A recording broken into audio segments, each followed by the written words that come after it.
தமிழ்குரல் நேயர்களுக்கு வணக்கம். இன்று நம்மோடு சிறப்பு விருந்தினர், அரசியல் விமர்சகர், மூத்த ஊடகவியலாளர், வழக்கறிஞர் கோடீஸ்வரன் இணைந்திருக்கிறார். உரையாடும். வணக்கம் சார். வணக்கம். நேயர்களுக்கு அன்பு வணக்கம்.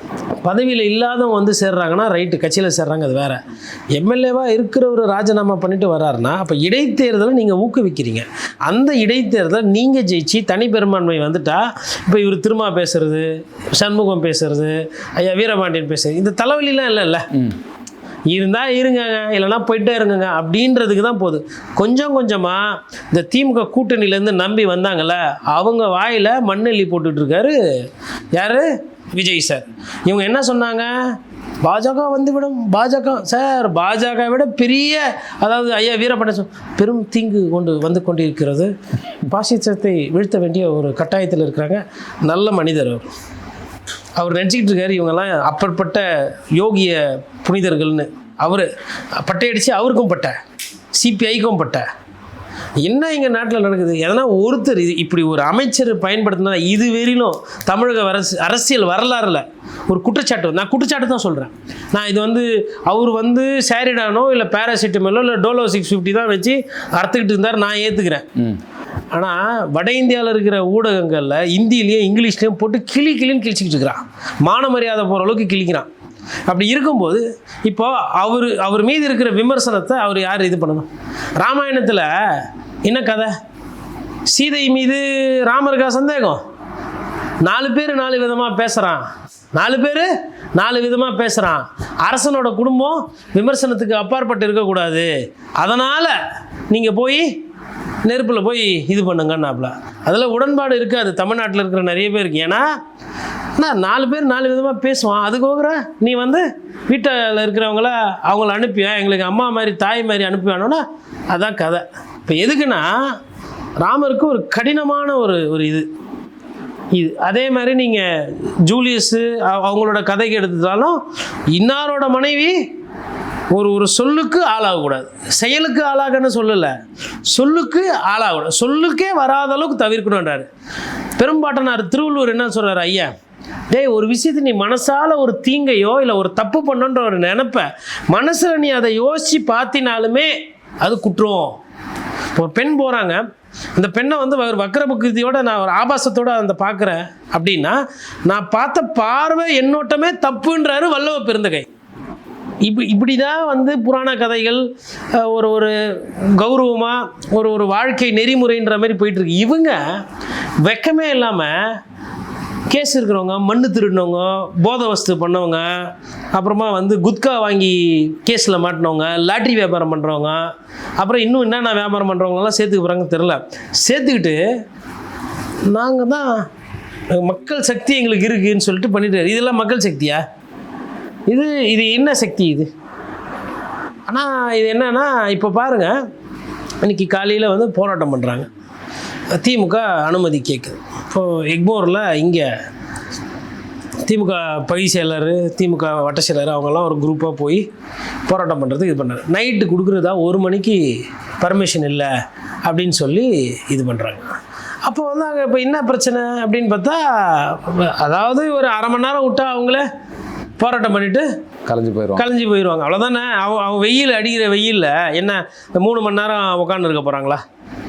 இப்போ இன்றைக்கி இப்போ எக்மோருக்கு எம்எல்ஏ வந்து சட்டமன்ற உறுப்பினர் ஐயா ராஜ்மோகன், ஒரு அமைச்சர்.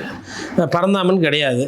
சேகர்பாபு அவர்கள் ஆக்டிவாக இல்லை. இங்கே இருக்கிற கட்சிக்காரங்க, பகுதி செயலர், வட்ட செயலர், 4 கட்சிக்காரங்க சேர்ந்து அவங்களால சக்திக்கு என்ன பண்ண முடியுமோ அதை போராட்டமாக பண்ணுறாங்க. இப்போ அவங்களுக்கு வந்து ஊர் பாசம் இருக்குது. ஊரில் வந்து நம்ம ஊரில் இருக்கிற பசங்களுக்கு ஒரு விழிப்புணர்வு, அதை தாண்டி ஓகே இது தாவேக்காவை எதிர்த்து அரசியல் பண்ணுறது அவங்களுக்கு ஒரு வாய்ப்பு.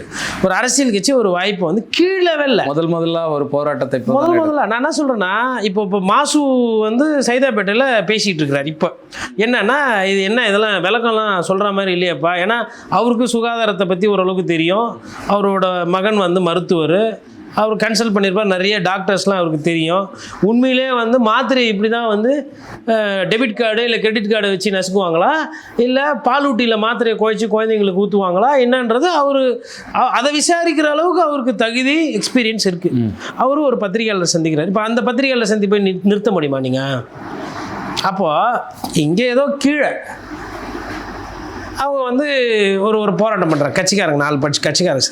இப்போ இது ஆல்ரெடி கிருஷ்ணமூர்த்தின்னு சொல்லிட்டு முன்னாள் திமுக கவுன்சிலரு ஒரு 2-3 வருஷத்துக்கு முன்னாடி ஆர்எஸ் பாரதி கிட்ட போயிட்டு ஓரலாக, ஆனால் சென்ட்ரல் ரயில்வே ஸ்டேஷன்லேருந்தும் எக்மோர் ரயில்வே ஸ்டேஷன்லேருந்தும் வட இந்தியாவிலேருந்து வரானுங்க, பொட்டலமாக எடுத்துன்னு வந்து கஞ்சா விற்கிறானுங்க, இது பெரிய பிரச்சனையாக இருக்குது, அங்கங்கே வட சென்னையில் இருக்கிற ஒரு சில இடத்துலலாம் வந்து சின்ன சின்ன பசங்களாம் நாசமாகறாங்கன்னு சொல்லி அவங்க ஒரு சில போலீஸ்க்கு ஃபோன் பண்ணி இதெல்லாம் ஆக்ஷன் எடுங்கன்னு சொல்லியிருக்கிறாங்க.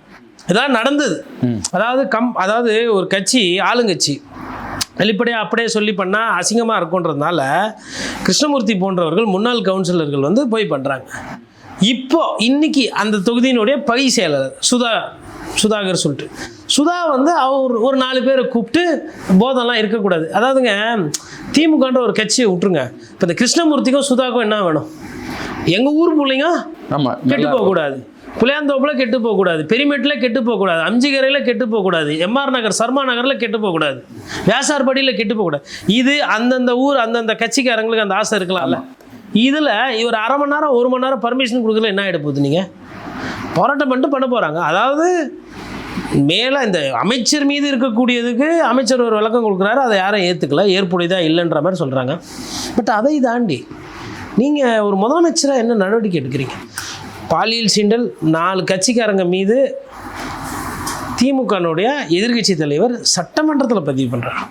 சட்டமன்றத்தில் இந்த மாதிரி ஒரு விஷயம் வரப்போகுது அப்படின்னு தெரிஞ்சதுனாவே முன்னாலே வந்து நடவடிக்கை எடுத்துட்டு உன்னோட கேள்வி இர்ரிலவெண்ட். கேஸு ஆயிருக்கு, புக் பண்ணியிருக்கிறாங்க, விசாரிக்கிறாங்க, உண்மைன்னா ஜெயிலுக்கு போவாங்க, நிரபராதினா ஜெயிலை விட்டு வெளியில் வந்துடுவாங்க. நிரபராதி, குற்றம் ப்ரூவ் பண்ணப்பட்டால் தண்டனை, குற்றவாளி இல்லை என்றால் நிரபராதி, முடிஞ்சு போச்சு. வேற என்ன அடுத்த கேள்வி? இது அம்மையார் ஜெயலலிதா. அதிமுகன்னு சொல்கிறதுனால அதிமுக. இன்னொரு இதே சைடு நீங்கள் இப்போ இன்றைக்கி விஜயபாஸ்கர் அவர்களா கூட சிவி சண்முகத்தையும் சேர்த்துக்கோங்க. ஏன்னா எடப்பாடி பழனிசாமி சார் வந்து ரொம்ப தெளிவாக இருக்கார். என்ன தெளிவுனா, இல்லை விஜய் சாருக்கு இன்னும் ஒரு 4 பேரை எடுத்து கொடுத்து உதவி பண்ணுவது. உனக்குலாம் என்னப்பா குதிரை பேர் அரசியல் அவ்வளோவா வராது, நானே ஹெல்ப் பண்ணுறேன் உனக்குன்ற மாதிரி. அதாவது அவர் எந்த அளவுக்கு இருக்காருன்னா, அவர் முதுகில் குத்திட்டு இருக்கிறாங்க, அவர் கொஞ்சம் கொஞ்சமாக அதிமுக இது கூட அது கூட தெரியாமல் அவர் வந்து ஒரு எதிர்வினை இல்லை. ஒன்று இப்போ பத்திரிகையாளர் சந்தித்து அம்பலப்படுத்தணும்.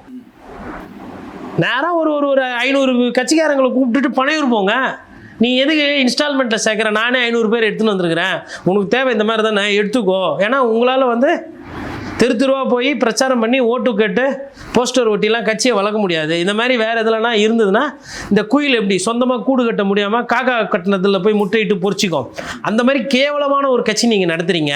அதனால் நானே இட்டுன்னு வந்திருக்கிறேன், இது சேர்த்துக்கோ, யாரெல்லாம் சேர்க்கணுமோ சேர்த்துக்கோ அப்படின்னு கிழிக்கணும். அவரும் வந்து சட்டமன்றத்தில் விஜய் சார் சம்மந்தம் இல்லாத படம் காட்டின உடனே விஜய் சார் படம் காட்டின உடனே அவரும் படத்தை பார்த்து ரசிக்கிறார். இது வந்து இதை யார் தடுக்கிறது? யார் கேள்வி கேட்குறது? அதிமுகன்ற ஒரு பெரிய கட்சிக்கு, எடப்பாடி பழனிசாமின்ற ஒரு கட்சி தலைமைக்கு எதிராக இவ்வளவு கேவலமான அரசியல் நடந்துக்கிட்டு இருக்குது. அவர் இல்லை கத்தணும், ஐயோ அம்மா அப்பா பண்ணுறது கேவலம், அக்கிரமம், அநியாயம், இது ரொம்ப மட்டமான அரசியல், இப்போ நாங்கள் கூட பண்ணோம் அரசியல், இவ்வளோ கேவலமாக பண்ணலை அப்படின்னு யார் சொல்லணும்? யார் வயிற்றில் வயல் அடிச்சுட்டு அடிக்கணும்? அவர் என்னடானா கம்முன்னு இருக்கிறாரு. சரி, மாவட்ட சாரை மாற்றிட்டீங்க, புதுசு போட்டீங்க, அந்த கட்சியில் ஆள் இருக்குது, அப்புறம் யார் கேள்வி கேட்குறது? இப்போ பத்திரிகையாளரும் பார்த்தீங்கன்னா கொஞ்சம் கொஞ்சமாக வந்து, ஏங்க நான் என்ன கேட்குறேன், பத்திரிகையாளர் கொண்டு என்னங்க தலையெழுத்தா அரசை எதிர்த்து கேள்வி கேட்கணுன்னு? நீங்களாம் வந்து என்ன பண்ணுறீங்க? என்ன இப்போ கோர்ட்டு கேஸு போடுறீங்க, அதை தாண்டி ஒவ்வொன்றும் போயின்னு இருக்குதே. கோர்ட்டும் வேடிக்கை பார்க்குது. இன்னைக்கு ஒரு ராஜினாமா, நாளைக்கு ஒரு ராஜினாமா. அப்போ இங்கே இந்த நாட்டில் இது யார் கேள்வி கேட்குறது? இப்போ என்ன தேவை? இப்போ உடனே இப்போ இடைத்தேர்தல் வர என்ன தேவை? யாருக்கு தேவை? தாவேக்கு தேவை. அப்போ இதை பண்ணுறாங்க, யாருமே இல்லையா நியாயத்தை கேட்குறதுக்கு? இப்போ இதில் திமுக அதிமுகன்றதை ஒதுக்கிடுங்க சார்.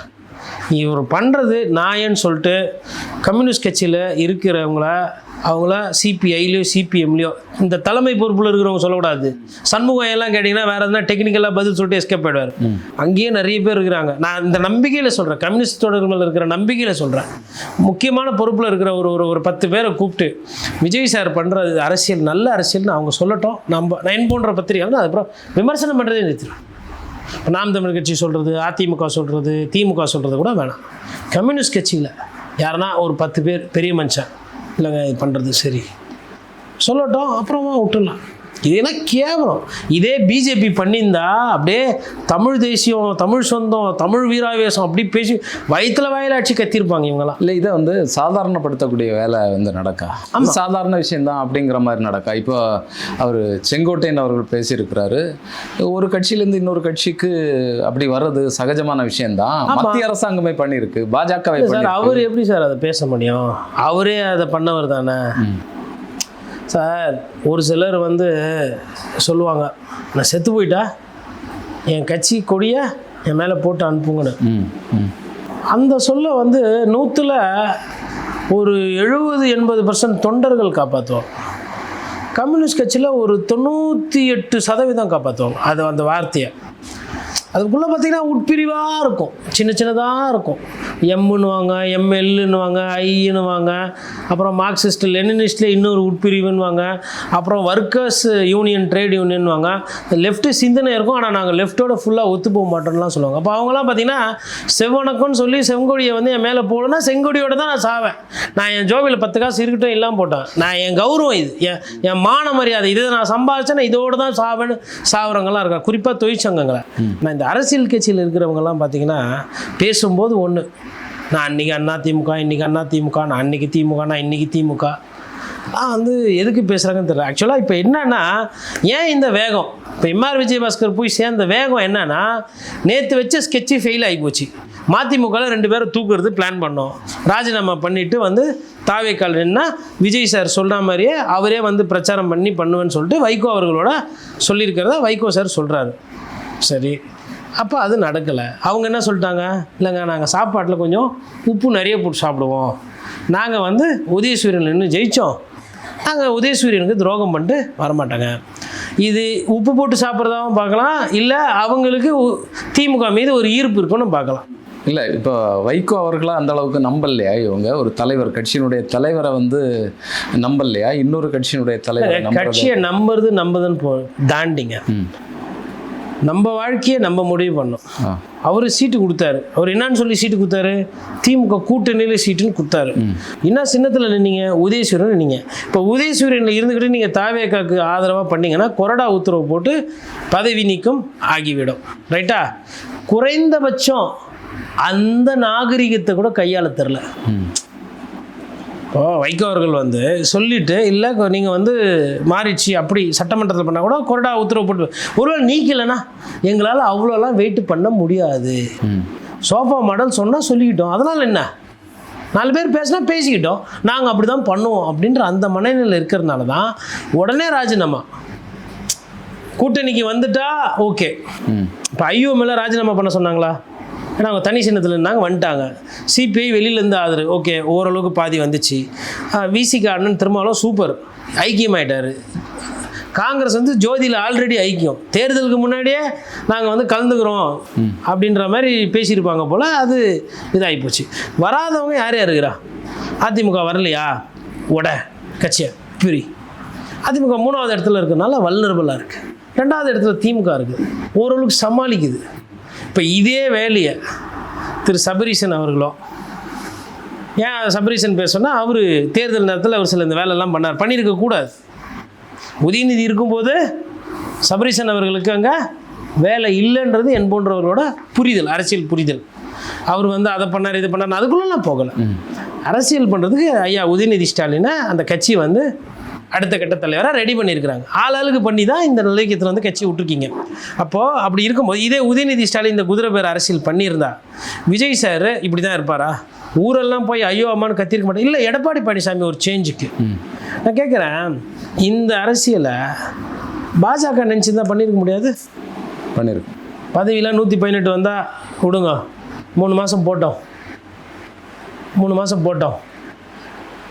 அதிமுகவில் இருட்டோம் அப்படியே 47, திமுகலேருந்து ஒரு 10-15 நாங்கள் உடைக்கிறோம்.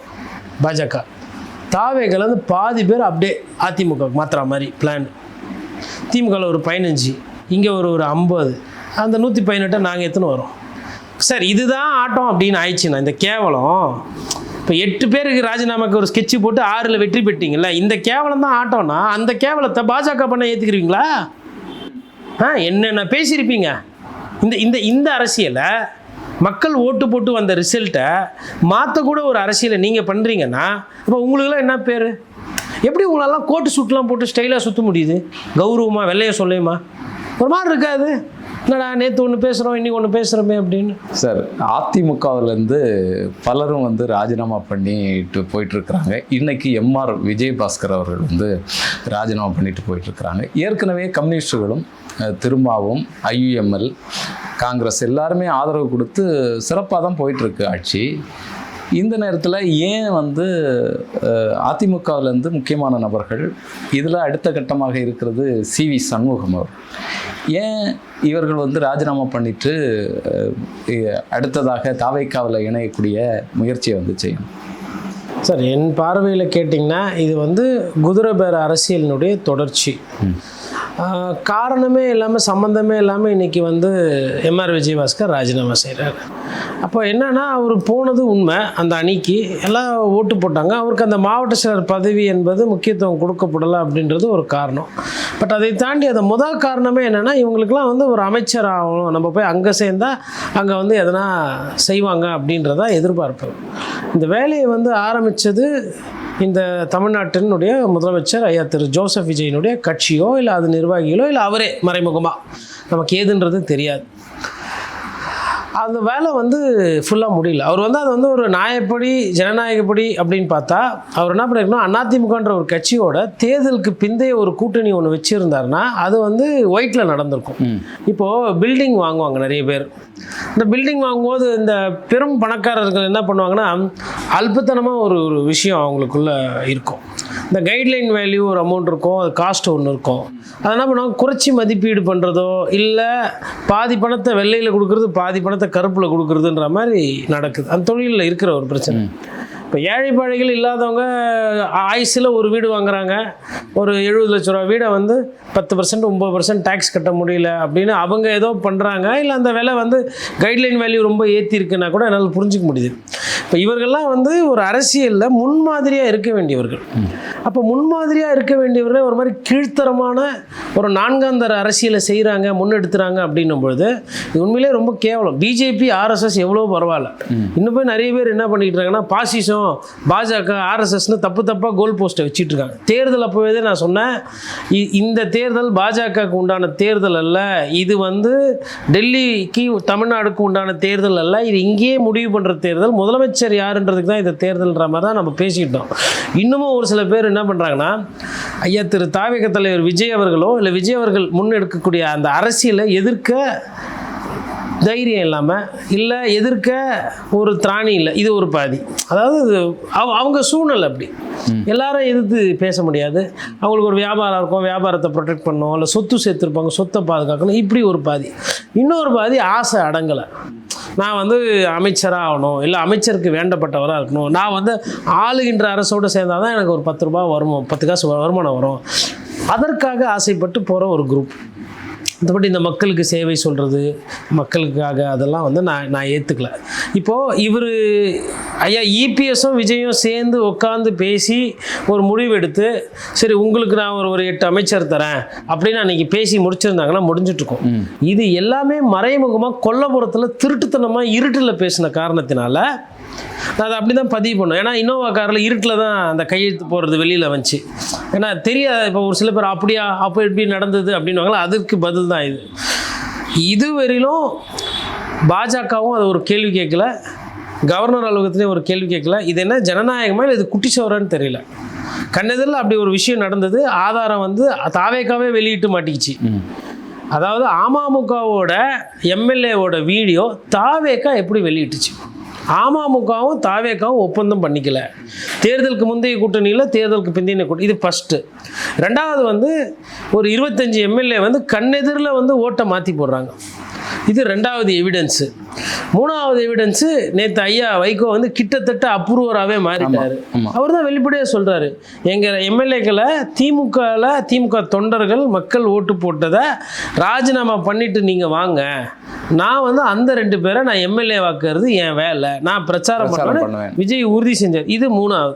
இந்த 3 விஷயம் வந்து யாரோ மறைச்சி கிழிச்சி ஒளிச்சிலாம் பேசலை, கண்ணெதிரில் நடந்த விஷயங்கள்.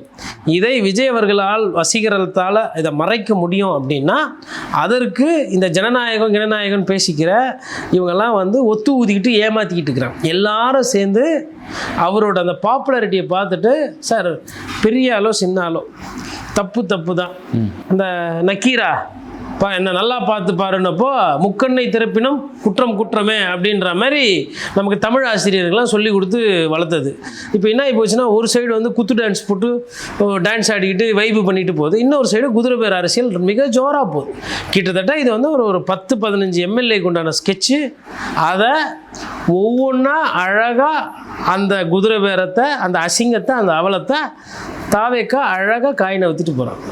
அதற்கு நிறைய பேர் ஒத்துழைக்கிறாங்க, நிறைய பேர் அதுக்கு ஒத்து ஊதுறாங்க, முட்டு கொடுக்குறாங்க. இதையே வந்து திமுகவோ இல்லை இதையே அதிமுகவோ இல்லை இதையே பாஜக பண்ணியிருந்தா தமிழ்நாட்டில் இந்த நேரம் அப்படியே பொங்கி எழுந்திருப்பாங்க. இது தாவேக்கா நம்மளுக்கு பிடிச்ச கட்சி இதை பண்ணுது, நம்ம விஜய் அண்ணாக்கு வேண்டி இதை பண்ணுறாங்க அப்படின்னும் போது கப்சுப்புன்னு இருக்காங்க. இப்போ கூட்டணியில் இருக்கக்கூடிய கட்சிகளை வந்து எதுவுமே பேசலையே, அது அவர்களுடைய பிரச்சனை அப்படிங்கிற மாதிரி கம்யூனிஸ்டுகள் பேசுகிறாங்க. இப்போ காங்கிரஸ் என்ன சொல்லுதுன்னு சொன்னால், ராஜினாமா பண்ணிட்டு தானே வராங்க. முன்னாள் தமிழக காங்கிரஸ் தலைவர் பேசுகிறாரு, அவங்க ராஜினாமா பண்ணிட்டு தானே வராங்க, அந்த கட்சியிலேருந்து அப்படியே வரலையே, இது வந்து இந்த நேர்மையை நம்ம பாராட்டணும் அப்படின்னு சொல்கிறாரு. இது பேர் நேர்மைனா, இப்போ கர்நாடகாவில் அதே நேர்மை நடந்தது பிஜேபி தலைமையில், இல்லை மத்திய பிரதேசத்தில் நடந்தது, இல்லை சிவசேனாக்கு எதிராக நடந்தது. அப்போ அன்றைக்கி அந்த மகாகத்பந்தன்லாம் உடஞ்சது மகாராஷ்டிரா, இது மாதிரி தான் ராஜினாமா பண்ணிட்டு தான் பண்ணாங்க. அப்போல்லாம் ஏன் அந்த நேர்மையை அம்மாம் சோப்பு போட்டு அவங்களுக்கெல்லாம் குளிப்பாட்டி உள்ள, உங்களுக்குன்னா நேர்மை, உங்களுக்குன்னா ரத்தம், மற்றவங்களுக்கு வந்து அது தக்காளி சட்னி. ஆனால் பச்சை பொய் சார். அதெல்லாம் மாற்றி பேசுகிற அந்த வார்த்தை எங்கேருந்து வருது? இப்போது ஐயா விஜயபாஸ்கர் எடுத்துக்கோங்க, கரூர் விஜயபாஸ்கர். இவர் ஃபஸ்ட்டு என்ன பண்ணார்னா, போலீஸ் மேலே எனக்கு சந்தேகம் இருக்குதுன்னு சொல்லி கிளப்பி விட்டார். கரூர் சம்பவம் நடந்த பொழுது செந்தில் பாலாஜி மீது சந்தேகம் இருக்குனார். அப்புறம் தேர்தல் நெருக்கத்தில் அங்கே தாவேக்கா வேட்பாளர் அதெல்லாம் நடந்த உடனே, இல்லை எனக்கு விஜயும் லேட்டாக வந்தார், எனக்கு ஒரு சந்தேகம் இருக்குது அப்படின்ற மாதிரி அங்கே லோக்கலில் ஒரு சில விஷயம்லாம் அவங்க ஆளுங்கிட்ட பேசும்போது, மக்கள்கிட்ட ஓட்டு கேட்கும் போதெல்லாம் அந்த சென்டிமெண்ட்டை வெளிப்படுத்துகிறார். அதாவது 40 பேர் இறந்தாங்க, இதெல்லாம் யார் காரணம், என் தொகுதி, நான் எப்படி பார்த்துக்கிட்டேன் கரூர் அப்படின்லாம் இவர் அவங்கக்கிட்டலாம் வந்து பேசியிருக்கார். சரி, இது கேட்டால் ஆதாரம் ஒரு ஆதாரம் இருக்குது. ஆதாரம் கேட்குறவங்களுக்கு February 2026 இவர் எம்ஆர் விஜயபாஸ்கர் மேலே மண்ணு திருடின கேஸ் இருக்குது. என்ன திருடின கேஸு? மண்ணு திருடின கேஸ். காவேரி படுகையிலேருந்து 10 லோடு மண் ஏதோ வந்து இவருக்கு வேண்டப்பட்ட இடத்துல, இன்னொரு பேர், அவங்க பேர் விஜயலட்சுமி யாருன்னு தெரியல, அவங்களுக்கு வேண்டப்பட்ட ஒரு இடத்துல இருந்ததுன்னு சொல்லிட்டு டிஆர்ஓ தலைமையில் தாசில்தார்லாம் போய் பார்க்கும்போது அங்கே ஆற்று மண் இருந்தது உண்மை. அதுக்கு கொஞ்சம் மாதத்துக்கு சில பல வாரங்களுக்கு முன்னாடி விஜயபாஸ்கர் அவர்களுக்கு வேண்டப்பட்டவர்கள் அங்கே இருக்கிற விவசாயிகள் மண் எடுக்கிறாங்க. அதாவது என்னன்னா, ஒரு சின்ன வண்டி மாதிரி ஒன்று போகும், மாட்டு வண்டி மாதிரி. அதில் என்ன பண்ணுவாங்க, போயிட்டு ஒரு 20 அண்ணன் கூட இல்லை ஒரு 40 அண்ணன் கூட தூக்கி டக்குன்னு வாரி போட்டு எடுத்துகிட்டு வந்துடும். யாருன்னா கேட்டால் எதுக்குன்னா நான் வீடு கட்ட எடுத்துகிட்டு போகிறேன்னுவாங்க. அது பார்க்குறது வந்து கம்மியாக இருக்கும். இது பாவம் ஏதோ வீட்டுக்கு கட்டின்னு போகிறாப்புல, பார்த்தா வந்து வேட்டியை கட்டு லுங்கியை கட்டிகிட்டு இருக்காப்புல, இவர் மேலே என்ன கேஸுன்னு சொல்லி விட்ருவாங்க.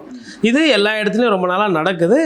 இது வந்து அந்த காலத்துலேருந்து நடக்குது. அதாவது ஒரு 300-400 வருஷமாக வீடு கட்டுறதுக்கு ஆற்று மண்ணிலேருந்து எடுக்கிறதுன்றது வந்து நம்ம புராண காலத்துலேருந்து பேசப்படுறது இருக்குது. அன்றைக்கி அது விலை கம்மியாக இருந்தது, அதை பற்றி யாரும் மேய்ப்பாரில்ல. அதனால் அவங்க தேவைக்கு எடுத்துக்கிட்டாங்க. தேவைக்கு எடுக்கிறது தப்பு கிடையாது. ஒரு சில பேர் என்ன பண்ணுறாங்க, அந்த மாதிரி ஒரு 10 லோடு எடுத்துன்னு போயிட்டு அதே ஒரு அரை லாரி ஆக்கி அப்புறம் அதை வித்துடுறது. இப்படி அது அப்புறமா வியாபாரமாச்சு. அதை மாதிரி மண் எடுக்கிறவங்கள இவர் ஆளை விட்டு அமிச்சு அவங்கள மாட்டி விட்டு அதுக்கப்புறம் அவங்க போராட்டம் பண்ணி சொந்த ஊருக்காரங்க அதெல்லாம் இருக்குது. அதாவது நான் என்ன சொல்ல வரேன்னா, எனக்கு இந்த வரலாறு தெரியும், அதனால் நான் இதை பேசுகிறேன். விஜய் சாருக்கு இந்த வரலாறு தெரியுமா? அப்போது ஊழலை ஒழிக்கிறேன், நான் வந்து நல்லவங்களை வச்சு நான் ஆட்சி பண்ணுவேன், மற்றும் சிலர் பலர், அதுக்கப்புறமா வந்து நசன்னு பேசுகிறது, அதெல்லாம் வந்து முழுக்க முழுக்க தன்னோட வாய் ஜாலங்களால் வார்த்தைகளால் வசீகரத்தால் ஏமாற்று அல்ப வார்த்தைகள். இந்த அவர் நினைக்கிறாரு இந்த அதிமுகலேருந்தெல்லாம் வந்துட்டா அவர் வந்து ஜெயலலிதா அவங்களோட இடத்த பிடிக்கலாம் அப்படின்னு. தூக்கத்தில் கூட ஜெயலலிதாவோட இடத்த விஜயால் பிடிக்க முடியாது. அதற்கு என்னால் ஒரு 3 காரணங்கள் சொல்ல முடியும். முதல் காரணம், ஒரு அமைச்சர் மீது விமர்சனம், போதை மாத்திரை பயன்படுத்தினதா சொல்லி விமர்சனம், குற்றச்சாட்டு. இவ்வளோ பிரச்சனையாகி இன்னைக்கு திமுக அங்கங்கே போராட்டத்தை பண்ணும்போது காவல்துறை அனுமதி மறுப்பு. இதே காவல்துறை தாவேகாவினர் வந்து இந்த மாதிரி போராட்டம் பண்ணப்போ மறுப்புன்னப்போ என்னென்ன கற்றுனீங்க, நீங்கள் என்னென்ன பேசுனீங்க. இன்னைக்கு நீங்கள் ஆட்சிக்கு வந்தால் அதே போதை பற்றி யாருன்னா பிரச்சாரம் பண்ணுறாங்க, இல்லை எதிர்ப்பு பேசுகிறாங்கன்னா நீங்கள் வந்து ஒடுக்குமுறை பண்ணுறீங்க. ஜெயலலிதா இதெல்லாம் இவ்வளோ ஒருத்தலும் வளர விட மாட்டாங்க. உடனே கூப்பிட்டு அந்த அமைச்சரை ராஜினாமா பண்ண சொல்லிவிட்டு உண்மையில குற்றச்சாட்டு வச்சுருக்காங்க. குற்றச்சாட்டு இல்லை, நான் நம்புகிறேன். கட்சியை விட்டு நீக்கலை, அதை நீங்கள் சரி செஞ்சுட்டு நீங்கள் வாங்க. நிறைய அமைச்சரை அவங்க ராஜினாமா பண்ண வச்சுருக்குறாங்க. ஓகேங்களா? ஸோ அது அவர் பண்ணல. இன்னொன்று, முடிவெடுக்கிற விஷயத்தில் ரேசர் ஷார்ப்பு கிளாரிட்டி. எதை பதவி யாருக்கு போடணும், எதுக்கு போடணும், என்ன போடணும்னு தெரியும். ஒரு காலம் அவங்களுக்கு சிகை அலங்காரம் பண்ணவங்க, அவங்களுக்கு கேமரா அழகாக வச்சவங்க, அவங்களுக்கு பிடித்த பத்திரிகையாளர், அவங்களுக்கெல்லாம் கூப்பிட்டு பதவி கொடுக்கல. எங்கள் சோ ராமசாமிக்கு எதனா பதவி கொடுத்தாங்களா?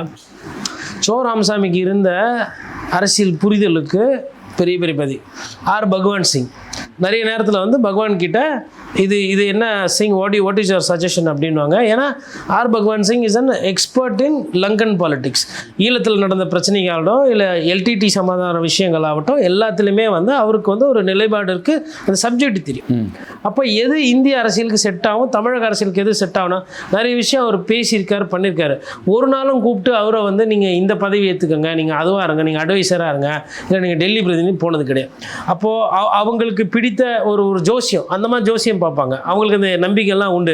என்னைக்குன்னா ஜோசியக்காரருக்கு என்னன்னா ஜெயா டிவியில் ஸ்லாட்டு கொடுப்பாங்க. அம்மாவோட ஜோசியக்காரன்றதுனால ஜெயா டிவியில் ஸ்லாட். அந்த நேரத்தில் நீங்கள் ஜாதகம் ஜோசியம் பார்த்து நீங்கள் ஒரு வியாபாரம் பண்ணிக்கோங்க. உங்களால் டிவிக்கு ஒரு 10 ரூபா, உங்களுக்கு ஒரு 10 ரூபா போயிடுச்சு. என்றைக்கும் வந்து ஜியோ போட்டு கொடுத்தது கிடையாது.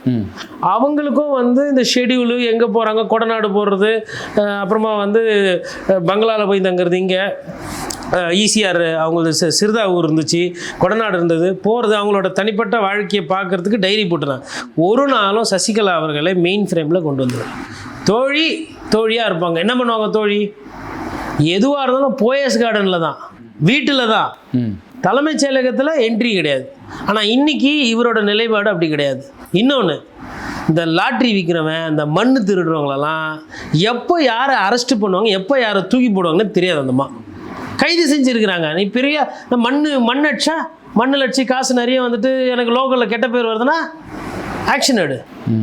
அப்புறம் வேற ஒருத்தர் மண்ணு திருடுவார், அதுக்கப்புறம் அது கொஞ்ச நாள் போவோம், அதுக்கப்புறம் ஆக்ஷன் வரும். அதாவது எந்த பணம் எனக்கு வேணும், எந்த பணம் எனக்கு வேணான்றதுல தெளிவானவங்கள. இப்போது நான் இதெல்லாம் பேசுகிறதுனால அவர்கள் வந்து ஊழல் குற்றச்சாட்டுக்கு அப்பாற்பட்ட அப்படி நான் இப்போ போக விரும்பலை. இறுதி தீர்ப்பு நீதியரசர் குன்னா தீர்ப்பு நான் என்றைக்குமே தலை வணங்குவேன், நான் ஏற்றுக்கிறேன்.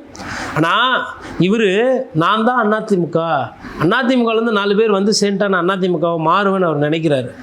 அம்மையார் ஜெயலலிதாவோட அந்த புத்தி கூர்மை, அவங்களோட அந்த தைரியம், பாஜகவை எதிர்ப்பு ஆகட்டும், பிரதமர் மோடியை வந்து மோடியா லேடியான்னு கேட்டதாகட்டும், அதெல்லாம் வந்து இவர் அதுக்கு கிட்ட கூட நெருங்க முடியாது. ஆனால் இவர் என்ன நினைக்கிறாருன்னா நம்ம அதை மாதிரி பண்ணலாம் அப்படின்ற அந்த பாணியில் போகிறார். இப்போ அந்த கட்சியையும் கபலீகரம் பண்ணுற வேலையை பண்ணுறாரு. தொடர்ந்து பேசுவோம் சார். உணர்ச்சி வசப்பட்டுட்டீங்க. உங்களுடைய நேரத்திற்கும் கருத்திற்கும் நன்றி.